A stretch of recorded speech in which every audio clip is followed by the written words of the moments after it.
What do you propose to do with that? Because there's also a current subsidy in place for that. What do you think is the solution to the rising cost of fuel, which, as you know, drives the cost of a number of other products? I think the first thing that we need to do is to look at the taxes, because 50% almost of the cost of fuel in Kenya is taxes. I think it's time, as a country, we looked at, I think there are 15 different taxes on fuel. And I think it's time we relooked at how else do we raise revenue. Which taxes would you be proposing to remove from fuel, the cost of fuel? I think majority of the taxes that are in that bracket, I think there are almost 15 different taxes that are there. I do not have the specifics, but those 15, I think we need to interrogate these 15 different taxes.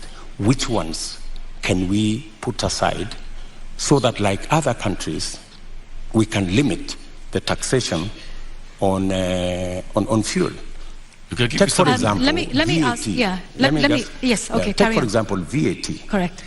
I think we need to rethink taxation, VAT taxation on fuel. That was the latest inclusion of taxes on fuel, and I think it was very controversial. Yeah, Honorable Ruto, VAT on petroleum products was indeed controversial. Let me take you back to 2013 when VAT was imposed on this as a condition by IMF. At the time, then Majority Leader Aden Duale said, and I quote, "The 181 members have been convinced by our party leader and our deputy party leader on the rationale of 8% VAT on petroleum products." He went on to say, 181 is a very big number, and we will convince our members from the NASA side. So you, at this point in the year 2015, I believe, when this was passed, were pushing for 8% to be added on VAT. Today, you are saying you want to abolish VAT on petroleum products. Why should Kenyans believe you today? I mean, we live in a dynamic country, and it's only fools who don't change their mind. If you are in a situation where the price of fuel has gone to 160, I mean, it's time to think. I mean, when this VAT was imposed, then the price of fuel was under 100. Honorable Ruto, when the VAT was imposed, it was at the time a condition by IMF when we were seeking a precautionary facility. Today we find ourselves in the exact same position with a third tranche of an IMF facility, and once again they are calling for the same issue that we are facing with VAT then is the same one we are facing now. And at the point, IMF has in fact said that we do not need to be removing taxes on petroleum products. So with an IMF facility already in place, are you then saying you are going to go back to the IMF and renegotiate the terms of that loan that is already in place regarding IMF VAT on fuel products? What's wrong with negotiating with IMF?